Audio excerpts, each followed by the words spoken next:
You may inform the Secretary of the Royal Society that I have entitled my Michaelmas lecture, Darwin's Fundamental Error. That'll raise a few hackles, sir. Will it not?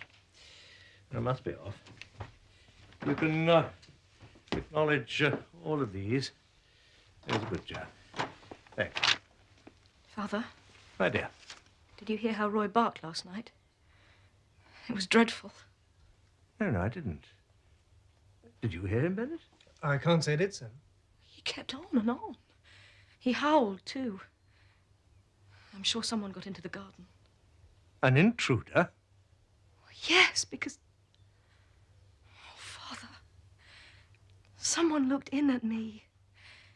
At my window. Impossible. You must have been dreaming. Oh, Edith. Nobody could reach your window. It's far too far off the ground. I am sure I wasn't dreaming. Bennett, you take charge, or I shall be late for the faculty meeting. I leave you in your fiancé's care, my dear. If he proves as good a husband to you as he has amanuensis to me, you'll be a fortunate woman. Allay her fears, Bennett. I know you can. Can you believe me? Not easily, no. I mean, as your father said... Come and look. I'm awfully busy. I've got these notes on Simius Satyrus the type, and then the proof of your father's... Jack, I know I wasn't dreaming. And you know Roy doesn't bark at nothing. I want you to see for yourself. You must, please. And then, after the barking woke me, I heard another sound. From just below here. From below? There. And there. Do you see? The ivy's pulled away. I must have fainted. The next thing I knew, it was dawn.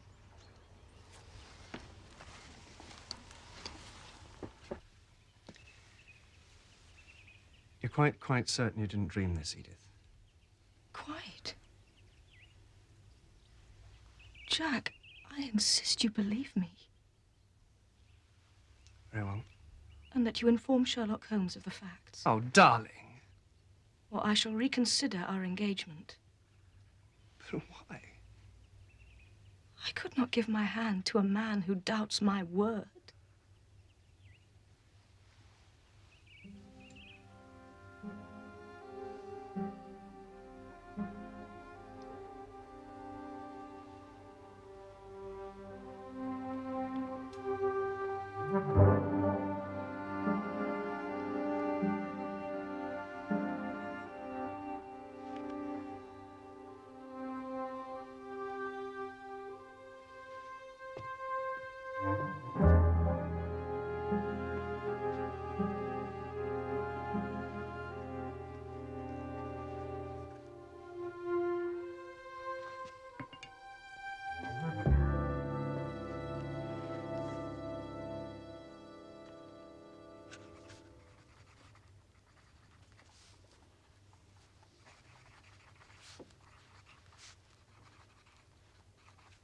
Watson, come at once, if convenient. If inconvenient, come all the same.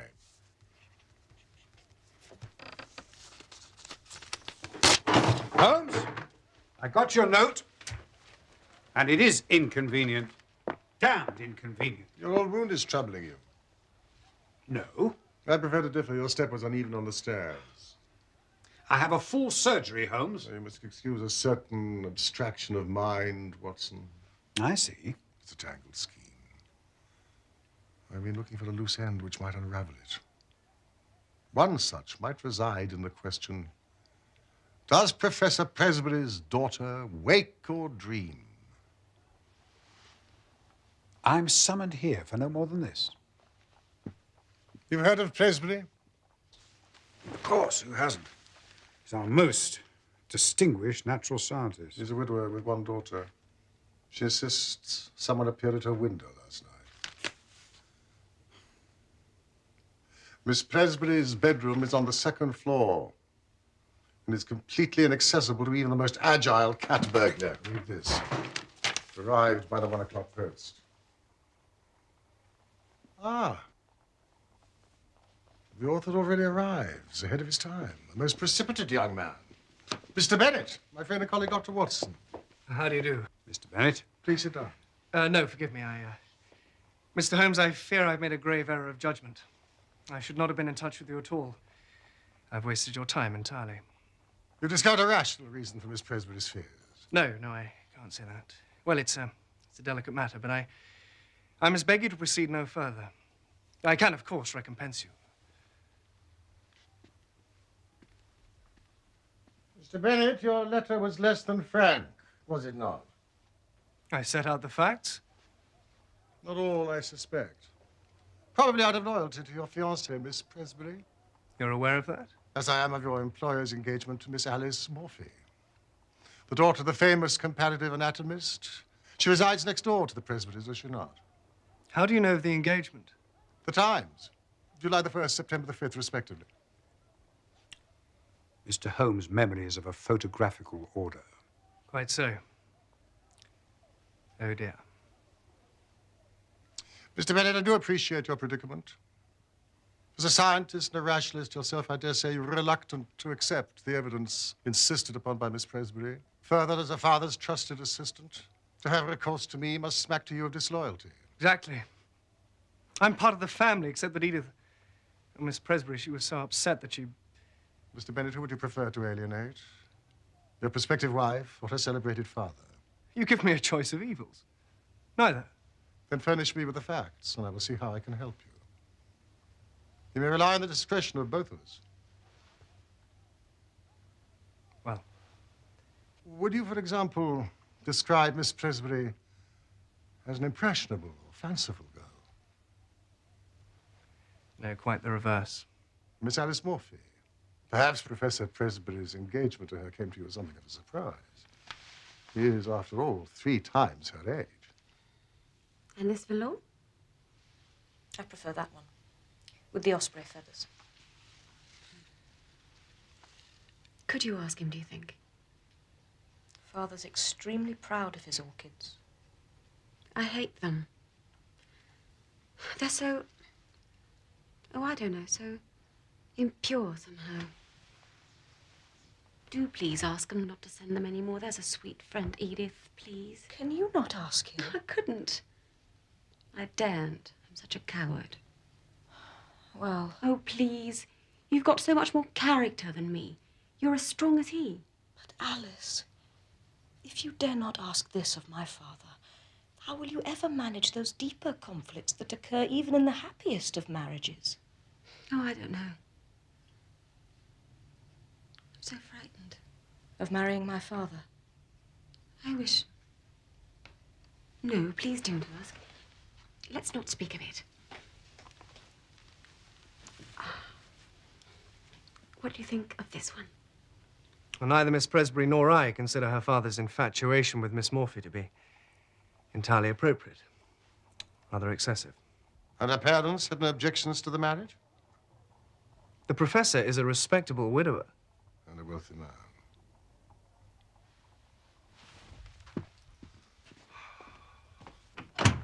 When may I call? Call! To view Miss Presbury's window. To determine for myself its accessibility or otherwise to an intruder. Shall we say 11 o'clock tomorrow morning? Professor Presbury will be at his college. That's of no matter. At present, my inquiries are purely logistical. I have never had any secrets from the professor. Mr. Bennett, let me refer you to your first question, which you have in fact answered. You're more inclined to Miss Presbury's party than you are to your employers. Yes, I dare say. Thank you. Good day. Good day.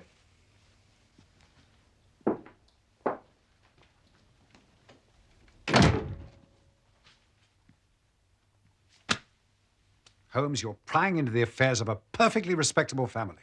Why is Bennett so reluctant to tell the truth? Loyalty, it's as plain as a pikestaff. Let us hope so. Yet he wrote to me under duress. You notice his handwriting? The crossing of the T's with such deep indentation?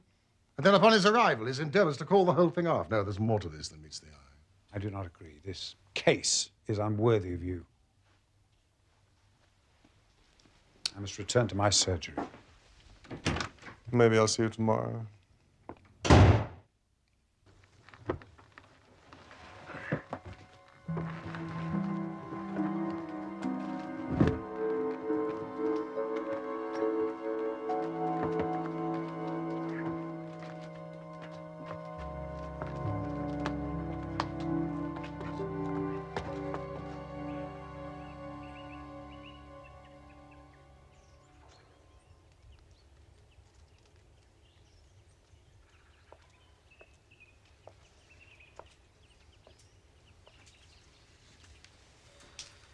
Father? My dear, I trust you slept better. Oh, yes. Last night I removed to the guest bedroom. Oh, no need, surely. It was but an ugly dream. Father, Alice has asked me. Yes? The truth is, she does not care for orchids. She doesn't? Well, why did she not say so? She was afraid to. You forget how formidable you are, Father. The silly girl. Well, then she shall have roses. Yes, 24 red roses.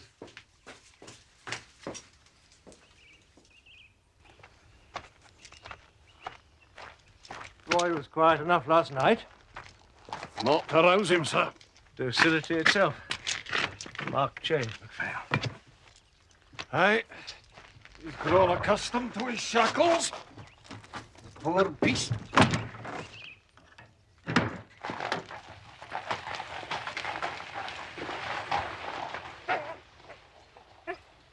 Shall we go up? If Miss Presbury has no objection. I understand the necessity. Let us lead the way, my dear. I'm glad you're by yourself today, Watson. You were a veritable bear yesterday. A touch liverish, perhaps.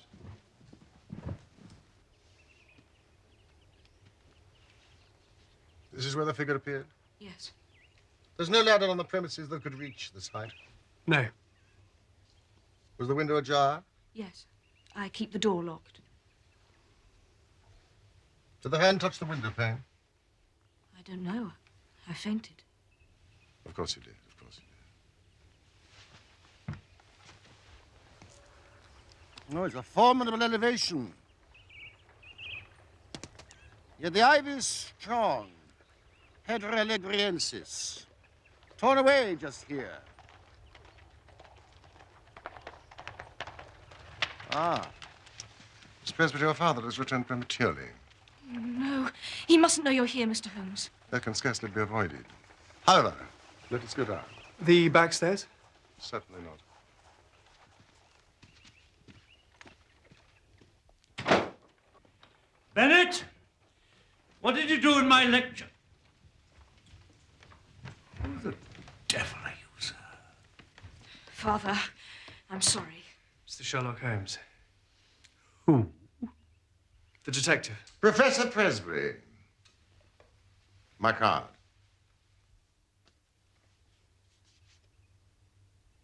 $221B. Hardly an address to inspire confidence. I have never sought to inspire confidence in others. I have quite enough of my own. May I introduce my colleague, Dr. Watson? Certainly not. You may leave at once, the pair of you. Father, they are here at our request. But not mine, Edith. And you, Bennett. You should have consulted me before resorting to such methods. A common detective and his accomplice. Really. Now, sir, allow me to escort you from the premises. My assistant had no authority to engage you in this matter. Kindly inquire into it no further. Should you persist, I shall have no hesitation in calling the police. This trade of the yard is well known to me, so beware. I would not hesitate in calling Lestrade, Professor, if you wish to have the mystery solved. There is no mystery, sir.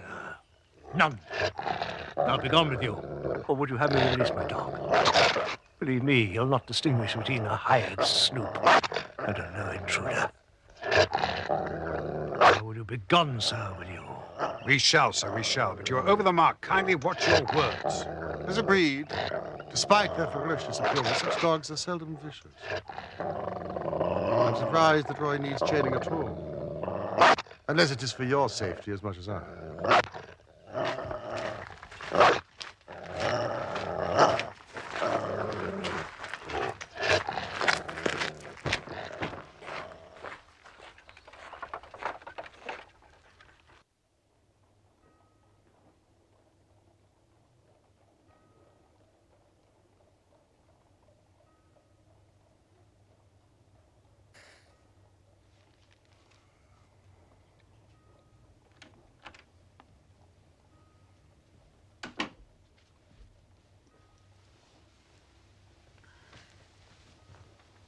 A dog reflects family life, Watson.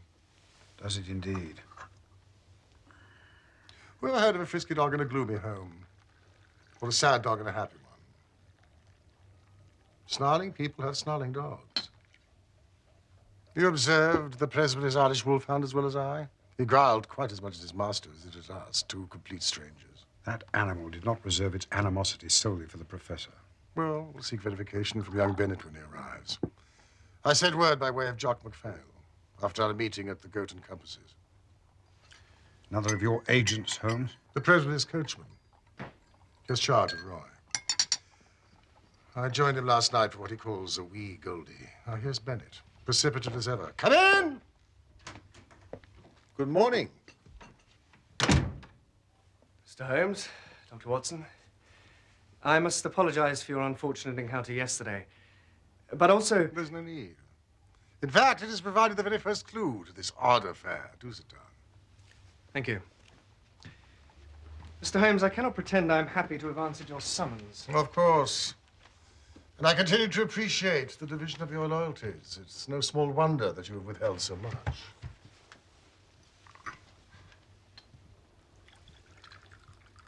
Roy first attacked his master on the evening of September the 2nd, did he not? How can you know that? As the professor came from his study into the hall, you restrained the dog. On this occasion, he was merely shut up in the scullery. Next morning, he was as right as rain, or so MacPhail informs me. MacPhail? Who better than the family coachman to advise me how matters might truly stand? Forgive me, Mr. Holmes. I should have told you myself, but... But you didn't. The second attack occurred 13 days later. Again, the professor was in the hall. Fortunately, this time he was able to put the study door between himself and the altered animal, was he not? Edith wanted Roy chained from that moment. But her father overruled her. He insisted that he was still a dear, affectionate dog, that he wasn't congenitally vicious. But not after the third attack. No, he did agree then that he had to be restrained. And Roy was banished to the chain in the stable yard.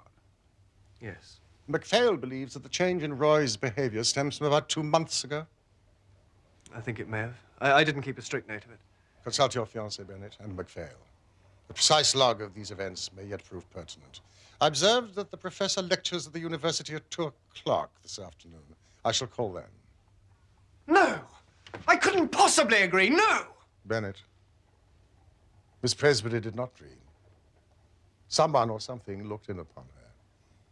It is my conviction that your fiancé is in grave danger. From whom? No, sir. From whom? Or from what?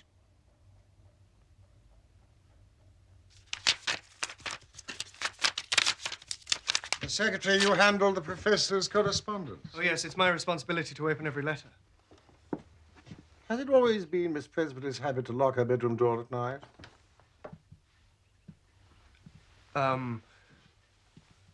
No. Well, she told me that Yes? it was after Roy began to behave so strangely. That she too became afraid of the dog? Mr. Holmes, you mustn't touch his desk. Bennett! Thank you.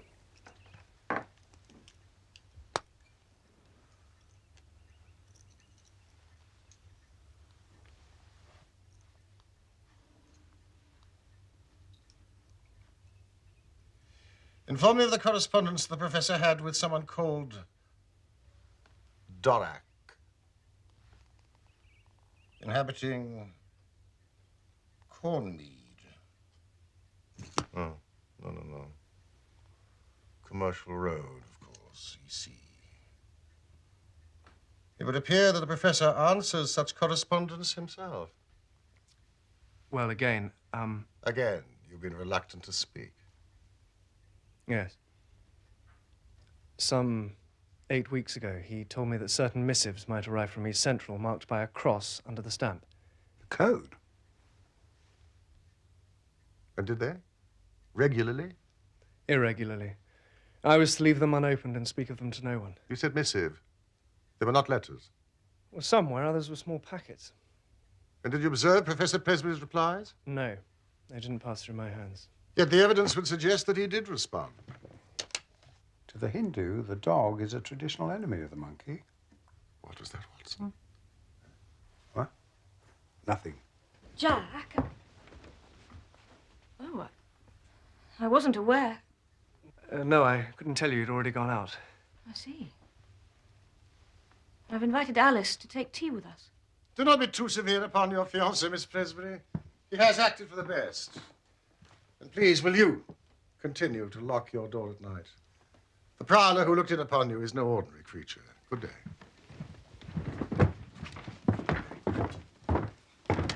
Jack, you shouldn't have brought him in here.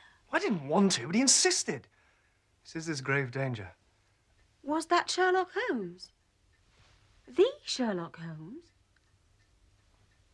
Your observation goes to the very heart of this business, Watson. Observation? Concerning the monkey and the dog, the very heart of it. Ah, you think so? If you be so kind as to accompany me to the university, you can drive on to the commercial road, inquire after Dorak. That's not an address, Holmes. The commercial road's a mile long from Aldgate East to Limehouse. Then ask a costermonger where Dorak's shop.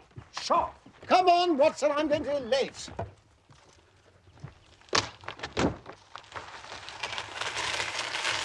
The equatorial rainforests of Africa, Asia, and Southern America are filled with the sound and movement of a multitude of species from the primate family.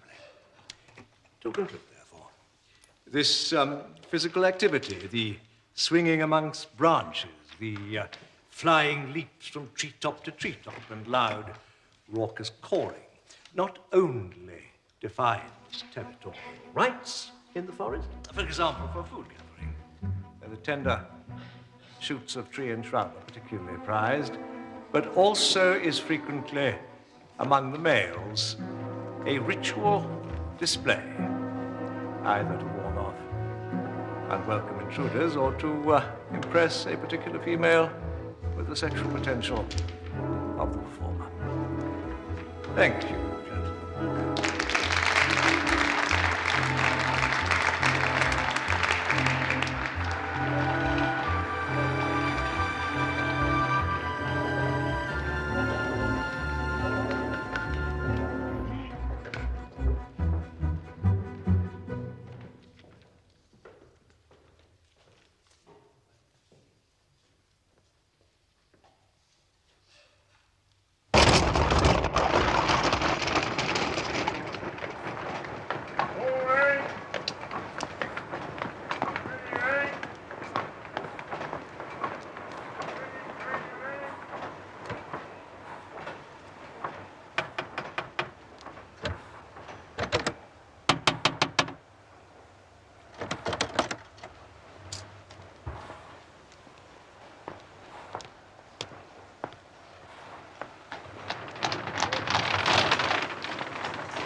Good afternoon.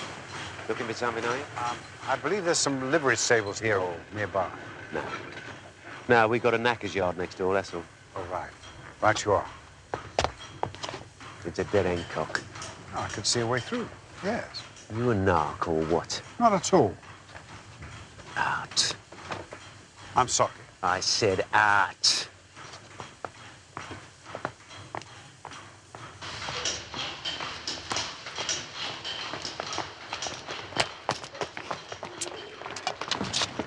You just can't take an in, can you? I beg your pardon. I said art, and I meant art. No admittance, mate. These are commercial premises. What do you mean by that? I mean, it's a shop. Well, it must be early closing day. This is ridiculous. Is it?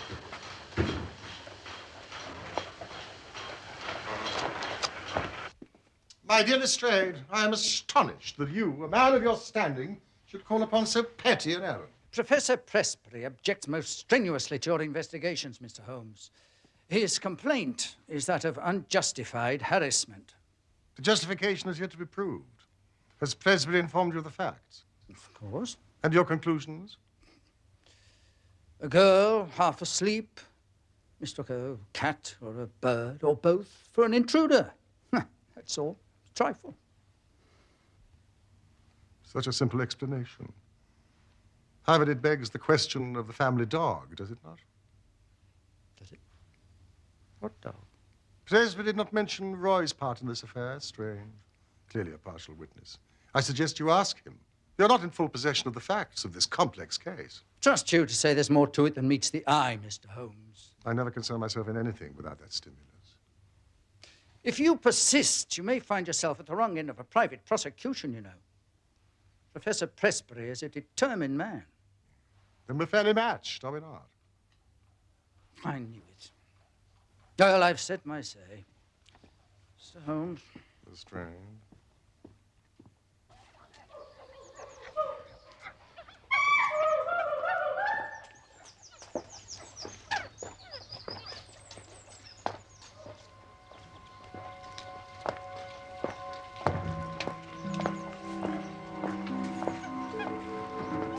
Right, you can do it? Yeah, easier than Maidstone. Poor old fella.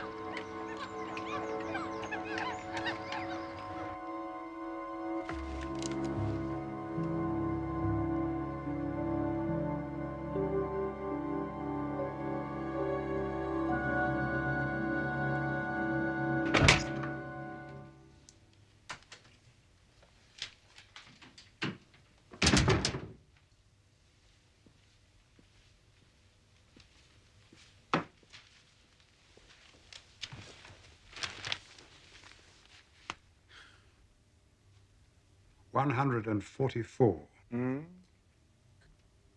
Commercial Road. Oh, you located Doriac. Good. He appears to run a general store, as far as I can tell. He sells everything from flat irons to fish hooks.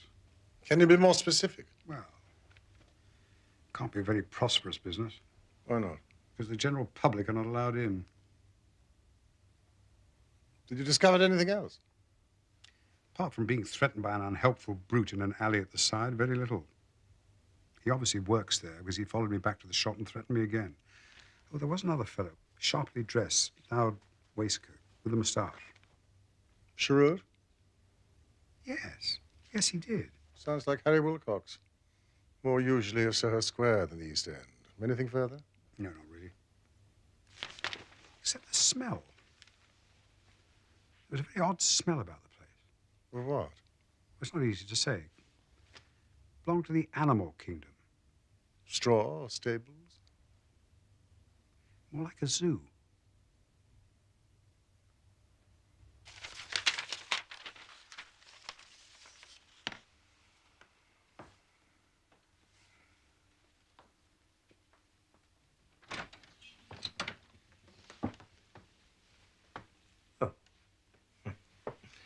You're still up. Yes, sir. I thought I might finish these proofs. Very conscientious of you, but no, you get to bed. Oh, I'd rather not, sir. I should like... Get to bed. Go on with you. Yes, sir. Very well.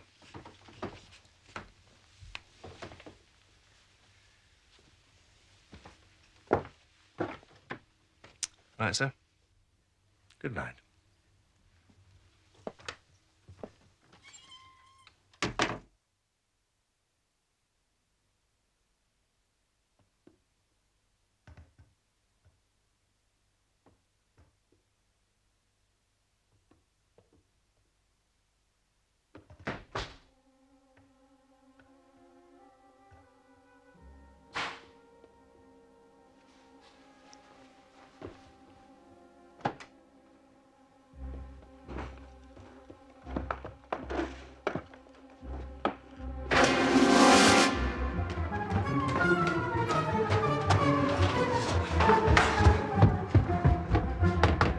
Darling, wake up, it's me!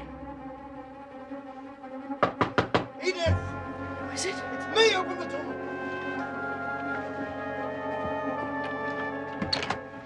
What is it?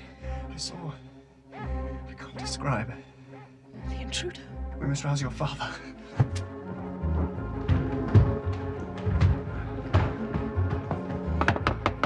Professor Presbury! Father! Sir! Sir! What is it? Jack thought he saw... I fancied I heard an intruder, sir. You did? Yes, Roy, too, was exercised, but when I looked out just now, there was nothing, and he's since quietened down. Listen. But you thought you saw... Yes, I thought I saw Yes? an animal. Animal? No, it must have been a trick of the light, sir. It must have been Edith. Yes, sir. I was mistaken. My apologies.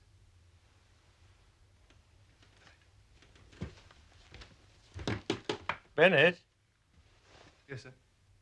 get some sleep. That's a good chap. Yes, sir.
Watson! Watson! Watson!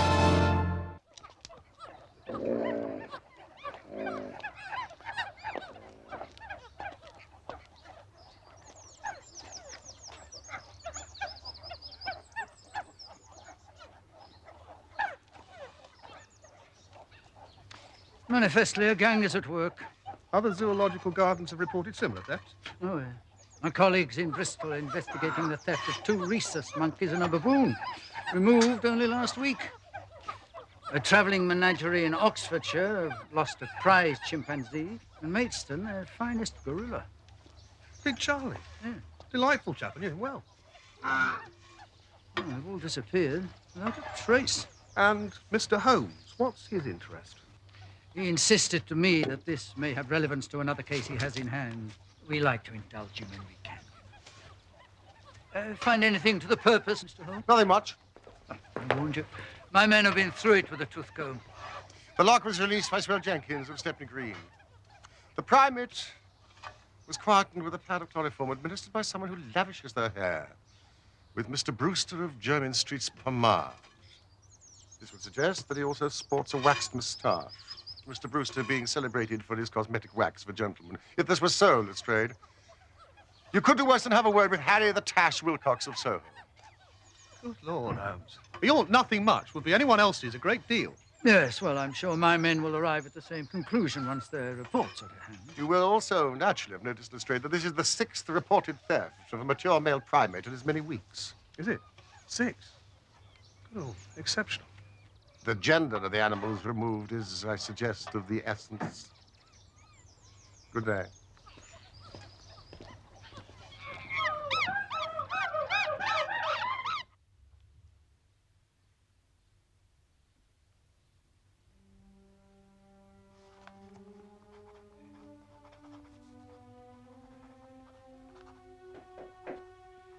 Come in.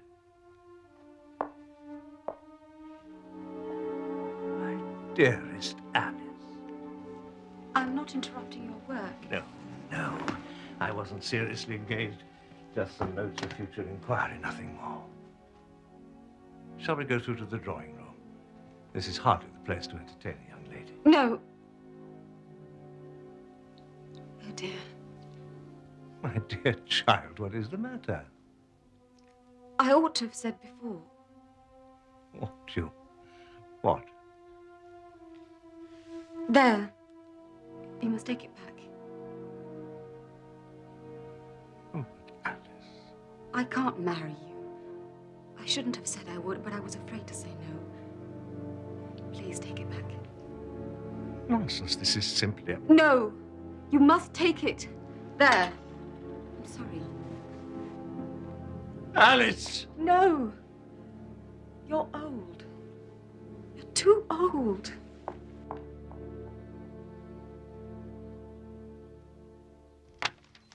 So Bennett actually saw the intruder's shadow inside the house. But upon investigation, could find no further trace. You must get first to him by way of the butcher's boy. Are you coming? Where to? Dorac's Emporium. A specialist past Swell Jenkins took such pains to guard against you. Are you game? Delighted. You go armed? Always carry a firearm east of Aldgate, Watson.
It's as I feared.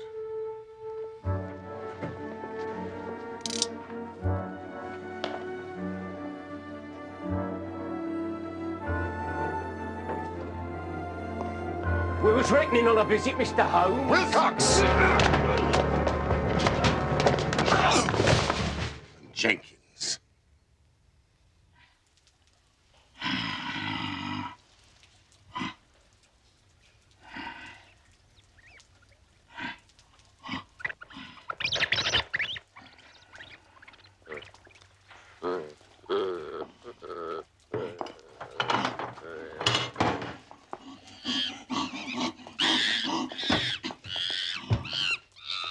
Heavens, Holmes, this is what I smelt. These are Dorak's patients, poor abused creatures. Have you observed the experiments that Dorak performs on them? Oh, no, that's none of our business, he says. You count yourself fortunate that the process has been kept from you. Now, gentlemen, in you go. In there, with him? Why? To await the police. In, gentlemen. I shall advise Inspector Lestrade at once. You can't leave us in here! Remember, the gorilla is a social animal. And if you both mind your manners, you will do well enough, I dare say.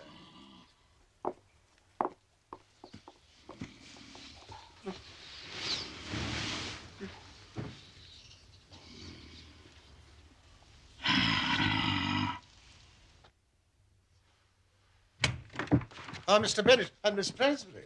Yes. I decided I had to accompany Jack, Mr. Holmes. I'm delighted. Have you brought the list of missing dates? Yes. Roy also barked on these nights. Please, never mind that, Mr. Holmes. We have far more urgent matters to impart. Is that so? Miss Morphy has renounced my father.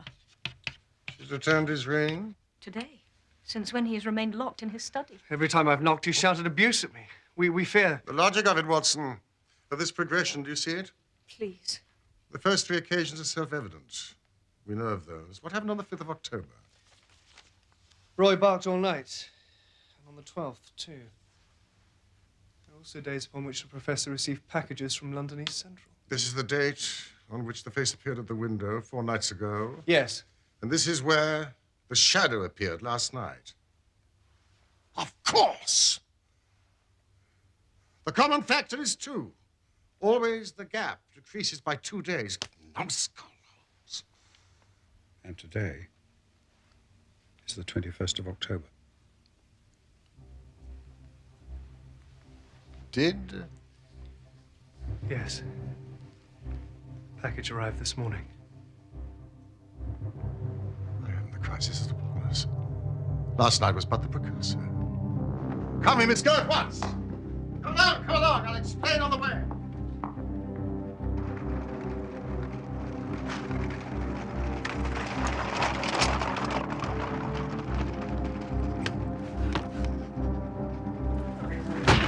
It's open.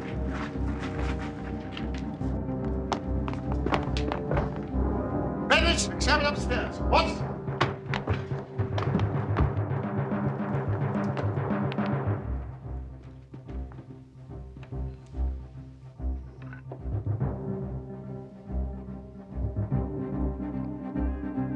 I thought as much. Did you hear, Mr. Holmes? Too well, Miss Presbury, too well.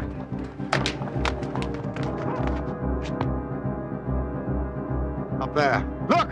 By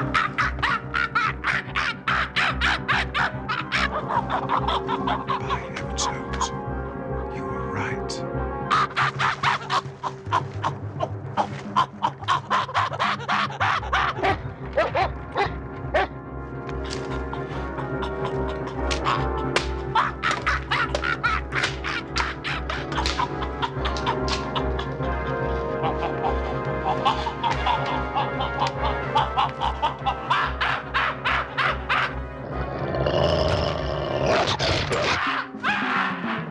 He's heading course to Miss Morphy's house. Bennett, stay here to protect Miss Presbury.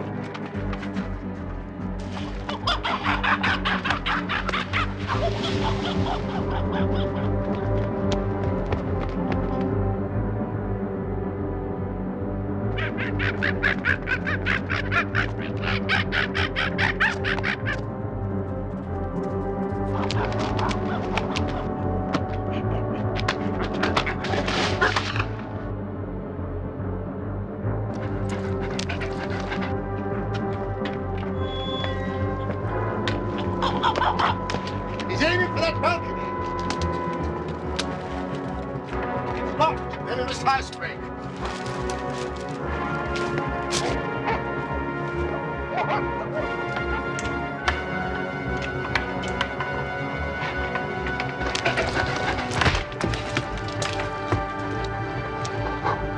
Dog wants some dog.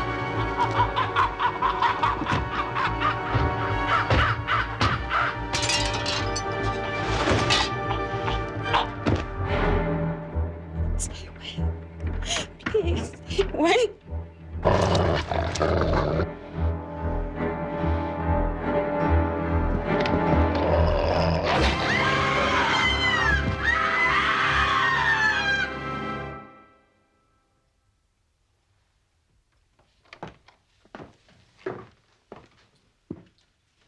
It's a close thing. Just missed the carotid artery. Is he all right? He'll live. A reformed man, I have no doubt, after his experience. My dear Lestrade, I quite intended you to have the credit, but to complete the case against Dorak, Wilcox, and Jenkins, you'll need this. Here is the incontrovertible proof that those animals you've rescued from degradation were stolen for the sake of their glands. The animal extract will be sold at enormous profit to those foolish or desperate enough to imagine that a course of serum could restore their lost vitality without any other effects. I'm grateful to you, Mr. Holmes. Thanks to you, we've traced the evil to its source. Perhaps. But poor Presbury. When one tries to rise above nature, one is liable to fall below it. The highest type of man may revert to the animal when he leaves the straight road of destiny. Yes, well, I'll leave the philosophy to you, Mr. Holmes. Quite the best, Lestrade. I always do. Is the wolfhound to be destroyed? Oh, no. No, it was the monkey that Roy attacked, not the man. The dog would be himself again quite as much as his master. Well, thank you both. Good day, gentlemen. Good day, Lestrade. If I may say so, Holmes, I think you went a little too far in allowing Lestrade all the credit. Not all, Watson. You can find it away in our archives. One day, the entire truth can be told.